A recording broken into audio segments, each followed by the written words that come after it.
بسم اللہ الرحمن الرحیم۔ السلام علیکم ورحمۃ اللہ وبرکاتہ۔ ناظرین، ایک مرتبہ کلمہ طیبہ پڑھ لیجئے اور کومنٹ سیکشن میں ڈن لکھ دیجئے۔ ناظرین، آج کی اس ویڈیو میں میں دین کی خاطر سختیاں اور تکالیف و مشقت جو جھیلی حضور اقدس صلی اللہ علیہ وسلم اور صحابہ کرام نے وہ میں بیان کرنے جا رہی ہوں، تو اس ویڈیو کو شروع سے آخر تک ضرور دیکھیے گا۔ حضور اقدس صلی اللہ علیہ وسلم اور صحابہ کرام رضی اللہ تعالیٰ عنہم نے دین کے پھیلانے میں جس قدر تکلیفیں اور مشقتیں برداشت کی ہیں، ان کا برداشت کرنا تو درکنار اس کا ارادہ کرنا بھی ہم جیسے لوگوں سے دشوار ہے۔ تاریخ کی کتابیں ان واقعات سے بھری ہوئی ہیں، مگر ان پر عمل کرنا تو علیحدہ رہا، ہم ان کو معلوم کرنے کی بھی جرات نہیں کرتے۔ اس باب میں چند قصوں کو نمونہ کے طور پر ذکر کرنا ہے۔ ان میں سب سے پہلے خود حضور صلی اللہ علیہ وسلم کے ایک قصے سے ابتدا کرتی ہوں۔ حضور صلی اللہ علیہ وسلم کا ذکر برکت کا ذریعہ ہے۔ حضور اکرم صلی اللہ علیہ وسلم کے طائف کا سفر کا قصہ۔ نبوت مل جانے کے 9 برس تک نبی کریم صلی اللہ علیہ وسلم مکہ مکرمہ میں تبلیغ فرماتے رہے اور قوم کی ہدایت اور اصلاح کی کوشش فرماتے رہے، لیکن تھوڑی سی جماعت کے سوا جو مسلمان ہو گئی تھی اور تھوڑے سے ایسے لوگوں کے علاوہ جن کے باوجود مسلمان نہ ہونے کی مدد کرتے تھے، اکثر کفار مکہ آپ کو اور آپ کے صحابہ کو ہر طرح تکلیف پہنچاتے تھے، ان کا مذاق اڑاتے تھے اور جو ہو سکتا تھا اس سے درگزر نہ کرتے تھے۔ حضور صلی اللہ علیہ وسلم کے چچا ابو طالب بھی انہی نیک دل لوگوں میں تھے جو باوجود مسلمان نہ ہونے کے حضور صلی اللہ علیہ وسلم کی ہر قسم کی مدد فرماتے تھے۔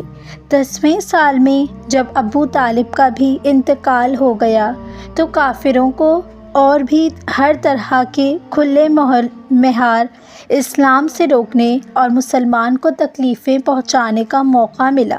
حضور اقدس صلی اللہ علیہ وسلم اس خیال سے طائف تشریف لے گئے کہ وہاں قبیلہ ثقیف کی بڑی جماعت ہے، اگر وہ قبیلہ مسلمان ہو جائے تو مسلمانوں کو ان تکلیفوں سے نجات ملے اور دین کے پھیلنے کی بنیاد بڑھ جائے۔ وہاں پہنچ کر قبیلے کے 3 سرداروں سے جو بڑے درجے کے سمجھے جاتے تھے گفتگو فرمائی اور اللہ کے دین کی طرف بلایا اور اللہ کے رسول کی یعنی اپنی مدد کی طرف متوجہ کیا، مگر ان لوگوں نے بجائے اس کے کہ دین کی بات کو قبول کرتے، کم از کم عرب کے مشہور مہمان نواز کے لحاظ سے ایک مہمان نواز کی خاطر مدارت کرتے، صاف جواب دے دیا اور نہایت بے رخی اور بد اخلاقی سے پیش آئے۔ ان لوگوں نے یہ بھی گوارا نہ کیا کہ آپ یہاں قیام فرما لیں۔ جن لوگوں کو سردار سمجھ کر بات کی تھی وہ شریف ہو گئے اور مذہبی گفتگو کرنے لگے۔ ان میں سے ایک شخص بولا کہ ہاں، آپ ہی کو اللہ نے نبی بھیجا ہے۔ دوسرا بولا کہ اللہ کو تمہارے سوا کوئی اور ملتا ہی نہیں تھا جن کو رسول بنا کر بھیجتے۔ تیسرے نے کہا، میں تجھ سے بات کرنا نہیں چاہتا، اس لیے اگر تو واقعی نہیں ہے، نبی ہے جیسا کہ دعویٰ ہے، تو تیری بات سے انکار کر دیتا ہوں، اور اگر جھوٹ ہے تو میں ایسے شخص سے بات کرنا نہیں چاہتا۔ اس کے بعد ان لوگوں سے نا امید ہو کر حضور صلی اللہ علیہ وسلم نے اور لوگوں سے بات کرنے کا ارادہ فرمایا کہ آپ تو ہمت اور استقلال کے پہاڑ تھے، مگر کسی نے بھی قبول نہ کیا، بلکہ بجائے قبول کرنے کے حضور صلی اللہ علیہ وسلم سے کہا کہ ہمارے شہر سے فوراً نکل جاؤ اور جہاں تمہاری چاہت کی جگہ ہو وہاں چلے جاؤ۔ حضور صلی اللہ علیہ وسلم جب ان سے بالکل مایوس ہو کر واپس ہونے لگے تو ان لوگوں نے شہر کے لڑکوں کو بھگا دیا کہ آپ کا مذاق اڑائیں۔ مایوس ہو کر واپس ہونے لگے تو ان لوگوں کے شہر کے لڑکوں کو پیچھے لگا دیا تاکہ وہ ان کا مذاق اڑائیں، تالیاں پیٹیں، پتھر ماریں، حتیٰ کہ آپ صلی اللہ علیہ وسلم کے دونوں جوتے خون کی جان ہونے سے رنگین ہو گئے۔ حضور صلی اللہ علیہ وسلم اسی حالت میں واپس گئے۔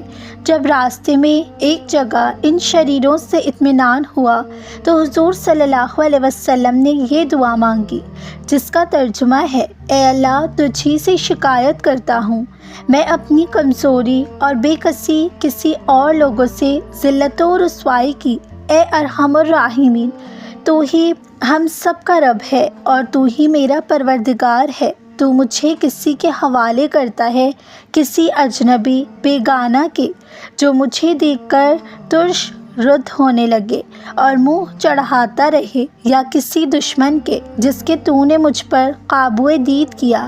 اے اللہ، اگر تو مجھ سے ناراض نہیں ہے تو مجھے کسی بھی پرواہ نہیں ہے، تیری حفاظت مجھے کافی ہے۔ میں تیرے چہرے کے اس نور کے طفیل، جس سے تمام اندھیرے روشن ہو گئے اور جس سے دنیا اور آخرت کے سارے کام درست ہو جاتے ہیں، اس بات سے پناہ مانگتا ہوں، مجھ پر تیرا غصہ ہو یا مجھ سے ناراضگی ہو تو تیری ناراضگی کا اس وقت تک دور کرنا ضروری ہے جب تک تو راضی نہ ہو۔ تیرے سوا کوئی طاقت ہے اور نہ ہی کوئی قوت ہے۔ مالک ملک کی شان قہاری کو اس جوش آنا ہی تھا کہ جبرائیل علیہ السلام نے آ کر سلام کیا اور عرض کیا: اللہ تعالیٰ نے آپ کی قوم کی وہ گفتگو جو آپ سے ہوئی اور سنی، ان کے جوابات سنے، اور ایک فرشتے کو جس کے متعلق پہاڑوں کی خدمت ہے آپ کے پاس بھیجا گیا۔ آپ جو چاہیں اس کو حکم دیں۔ اس کے بعد اس فرشتے نے سلام کیا اور عرض کیا: جو ارشاد ہوا اس کی تکمیل کرو۔ اگر ارشاد ہو تو دونوں جانب کے پہاڑوں کو ملا دو، جس سے یہ سب درمیان میں کچل جائیں، اور جو سزا آپ تجویز فرمائیں گے۔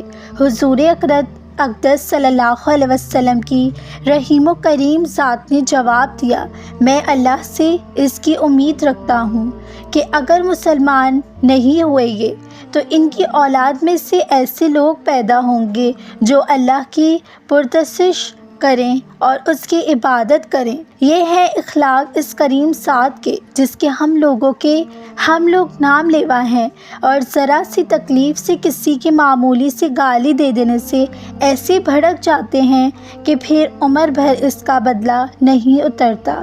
ظلم پر ظلم اس پر کرتے رہتے ہیں اور دعویٰ کرتے ہیں کہ اپنے محمدی ہونے کا، نبی کے پیر بننے کا۔ نبی کریم صلی اللہ علیہ وسلم اتنی سخت تکلیف اور مشقت اٹھانے کے باوجود بھی نہ تو بددعا فرماتے تھے اور نہ ہی کوئی بدلہ لیتے تھے۔ ناظرین، آج کی اس ویڈیو کا دوسرا قصہ ہے قصہ حضرت انس بن نضر رضی اللہ تعالیٰ عنہ کی شہادت کا۔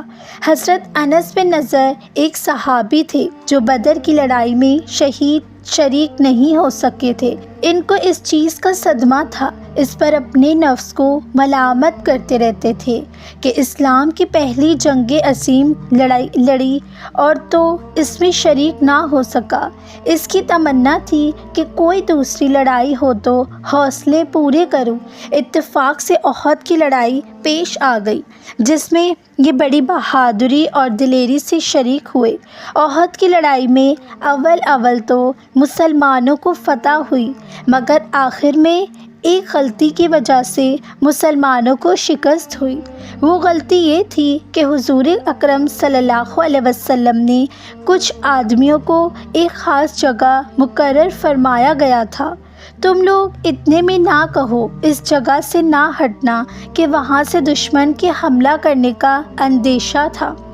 جب مسلمانوں کو شروع میں فتح ہوئی تو کافروں کو بھاگتا دیکھ کر یہ لوگ بھی اپنی جگہ سے سوچے سمجھے بغیر ہٹنے لگے کہ اب جنگ ختم ہو چکی ہے، اس لیے بھاگتے ہوئے کافروں کو پیچھا کیا۔ اور غنیمت کا مال حاصل کیا جائے۔ اس جماعت کے سردار نے منع بھی کیا کہ حضور صلی اللہ علیہ وسلم کی ممانعت تھی، تم یہاں سے نہ ہٹو، مگر ان لوگوں نے یہ سمجھ کر کہ حضور کا ارشاد صرف لڑائی کے وقت کے واسطے تھا، وہاں سے ہٹ کر میدان میں پہنچ گئے۔ بھاگتے ہوئے کافروں نے اس جگہ کو خالی دیکھ کر اس طرف سے آ کر حملہ کر دیا۔ مسلمان بے فکر ہو گئے تھے، اس اچانک نے بے خبری کے حملے سے مغلوب ہو گئے اور دونوں طرف سے کافروں کے بیچ میں آ گئے، جس کی وجہ سے ادھر ادھر پریشان بھاگ رہے تھے۔ حضرت انس رضی اللہ تعالیٰ عنہ نے دیکھا کہ سامنے سے ایک دوسرے صحابی حضرت سعد بن معاذ آ رہے ہیں۔ ان سے کہا کہ اے سعد، کہاں جا رہے ہو؟ خدا کی قسم، جنت کی خوشبو احد کے پہاڑ سے آ رہی ہے۔ یہ کہہ کر تلوار تو ہاتھ میں ہی تھی، کافروں کے ہجوم میں گھس گئے اور اتنے شہید نہیں ہو گئے، واپس نہیں ہوئے۔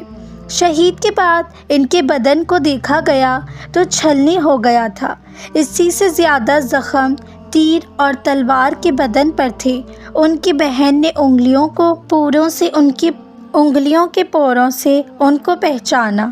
جو لوگ اخلاص اور سچی طلب کے ساتھ اللہ کے کام میں لگ جاتے ہیں، ان کو دنیا ہی میں جنت کا مزہ آنے لگتا ہے۔